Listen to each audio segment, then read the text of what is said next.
Test one, two, three. Check my test. All right, we're good. Lights, camera, action, pack. Hey guys, this is Mac. It's RIO Mackee sa aking mga social media. Kung kayo ay bago, please check my Instagram, TikTok, YouTube, Facebook dahil nag-experiment tayo ng walay-walay kung anong halo-halo mga ganap natin sa buhay. But for now, ang nasa utak ko ay i-push natin tong video podcast. Ayun na nga. Hindi tayo podcaster kasi pag podcast, kailangan more of audio lang para tayong radio station. Pero meron tayong video, meron tayong behind the scene. And I'm very open to get get stories from different people either by writing or they can send me an email. Magsulat kayo ng mga kwento. Sorry. I mean writing, in person, video call, or call. Ayan, mag-experiment tayo. Hindi natin alam kung mga iba't ibang klase ang mamimit natin sa pagpo-podcast, pagpo-podcast na ito. But, I've met some few people the past few days or the past weeks, either online or sa ating mga events na napupuntahan. And there are some very nice people who give me some good feedbacks in what we do sa ito nga sa pagpo-podcast natin, and I am very happy with that. And I'm so excited to get stories from different people kasi I learn from them as well. Like you get to see different perspective and it's like a journey of life. Parang hindi lang yung perspective ko yung tumatakbo sa isip ko, but I also like other people's perspective. We want to be open as much as possible to different ideas sa mga iba't ibang ganap at pananaw ng ibang tao. So anyway, yes, it's RIO Mackee. Please like, subscribe, follow, comment below sa mga suggestions nyo. Nananawagan po ako sa mga may mga kwento dyan, may mga hinanain o may mga gustong itopic sa ating video podcast. Pero for today, galing akong gym kanina umaga, nag-iisip ako, ano bang gusto kong i-topic?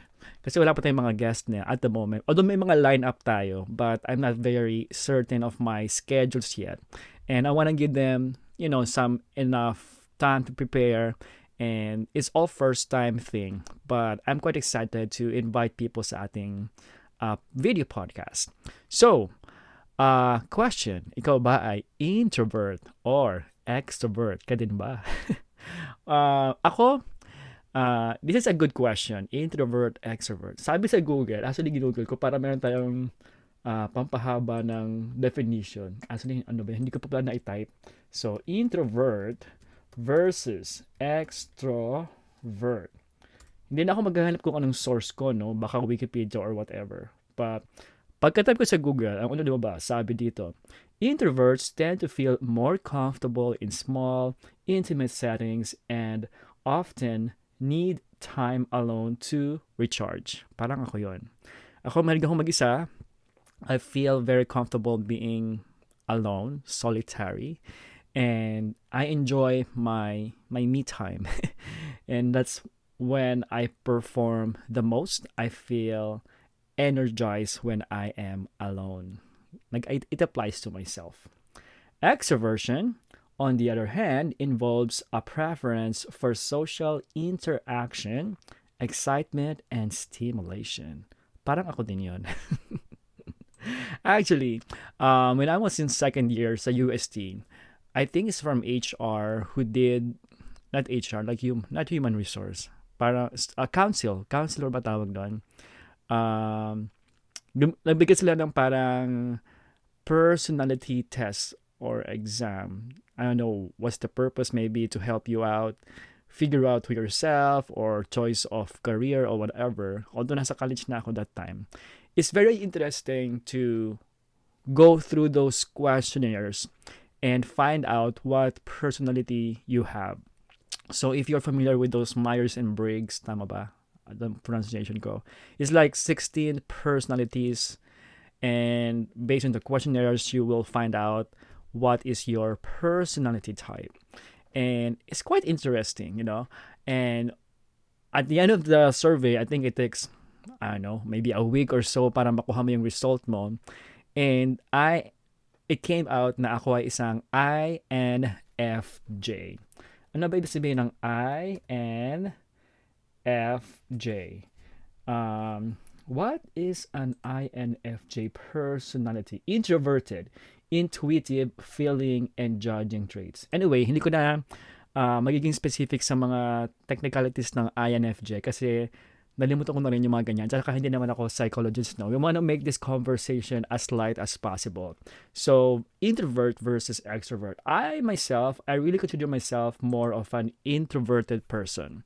But on some certain situation, I tend to be an extrovert. May mga ganap sa buhay, pagkakataon, o mga depende sa environment natin, depende sa nakain natin, depende sa trip natin sa buhay, depende sa kausap natin. But I would say most of the time, if I have to put myself between the two, I will really end up as an introvert.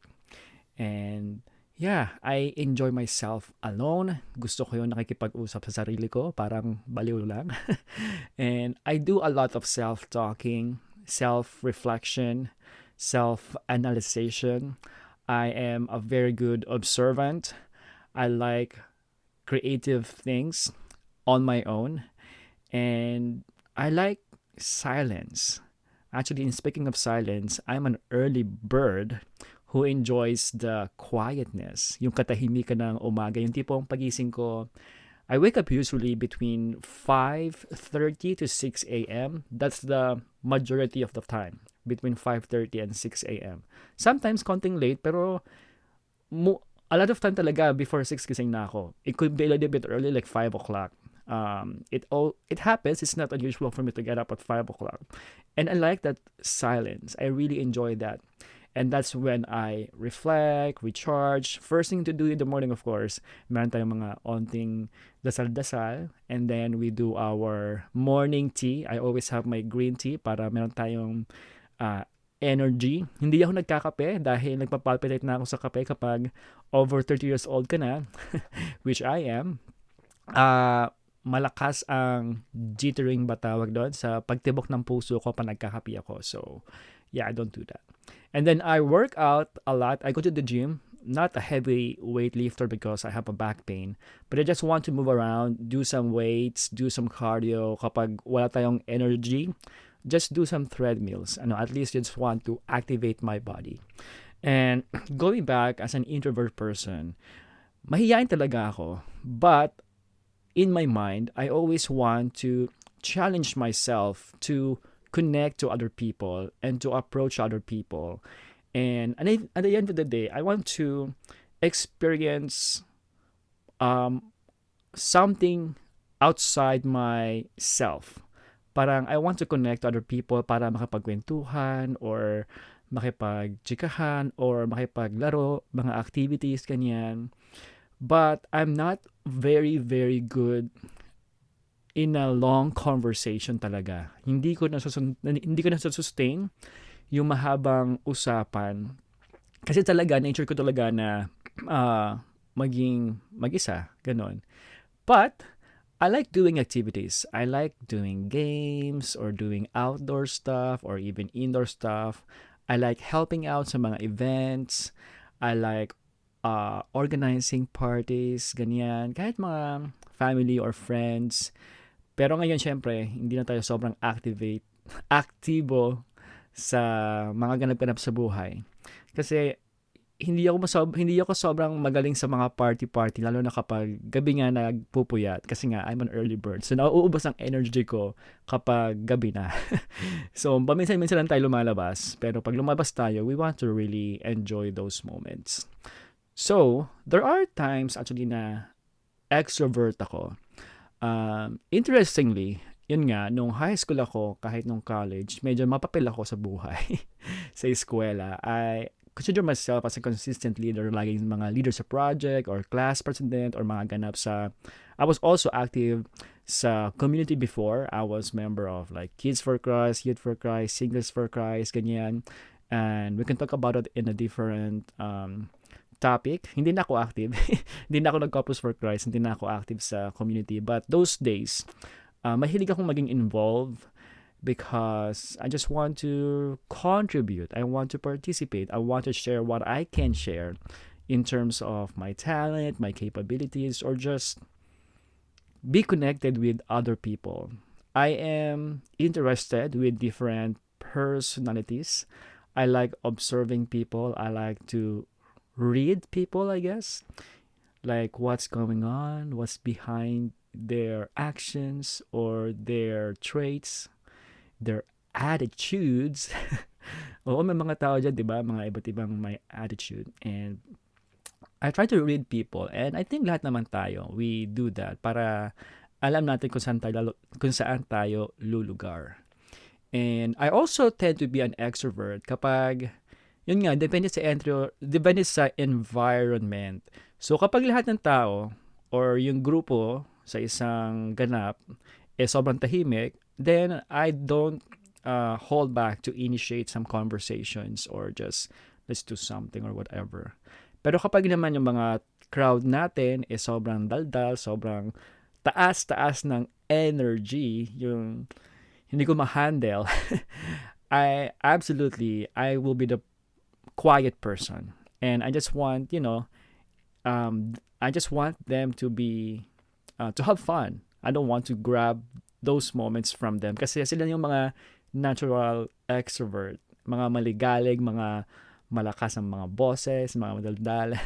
So, let them be themselves. And I don't mind that at all. In fact, I enjoy it kasi parang sila yung nagdadala sa mga ganap natin sa buhay. So, let them be the clown.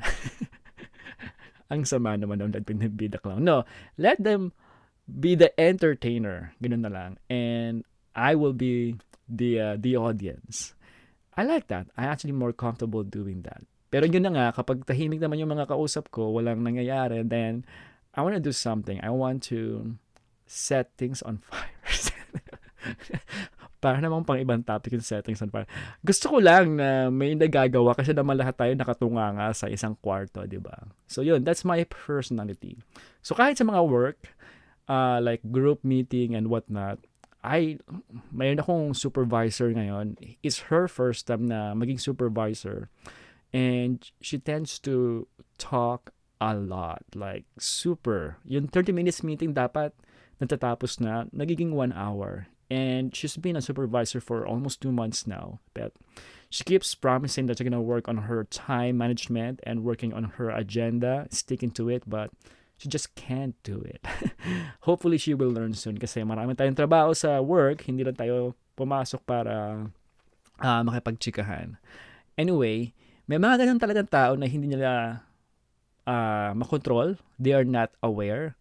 Or maybe they are really aware of it. They just enjoy doing it. They just like to talk and talk and talk. Kahit pa ulit-ulit na lang yung sinasabi nila. Parang ako. And yeah, so am I attracted to introvert person or extrovert person? Depende sa situation. Kung sa love life, I think I like hindi na sa gitna, introvert and then extrovert.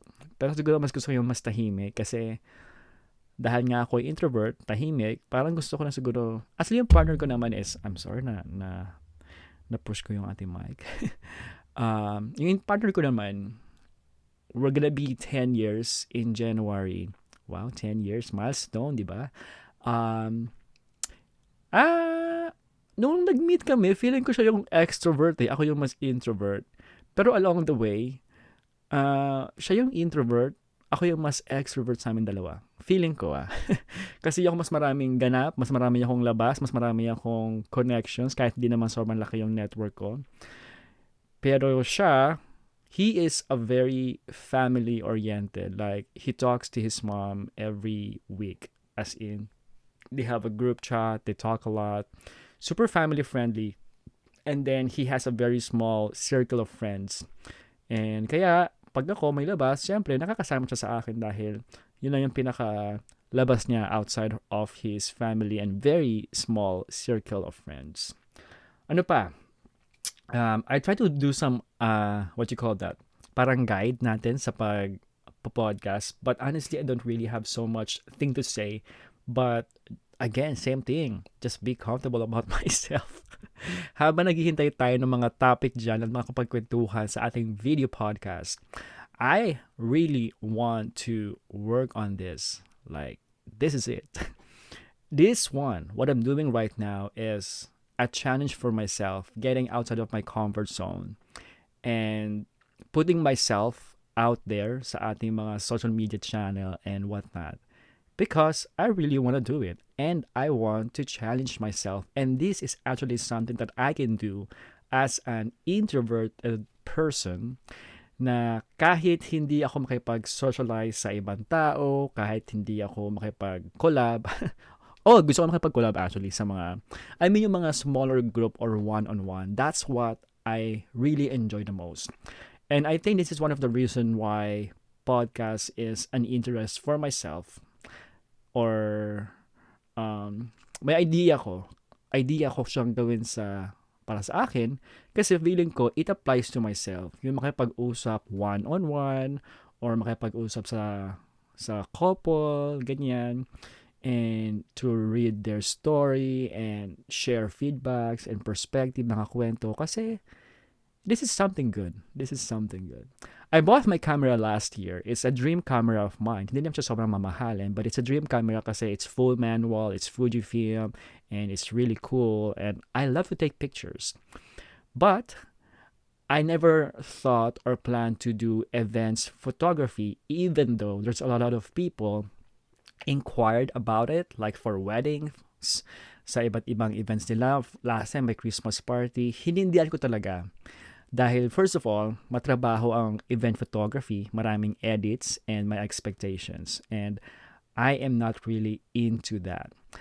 The first interest of taking pictures was to do some challenge again for myself to ask strangers for portrait pictures.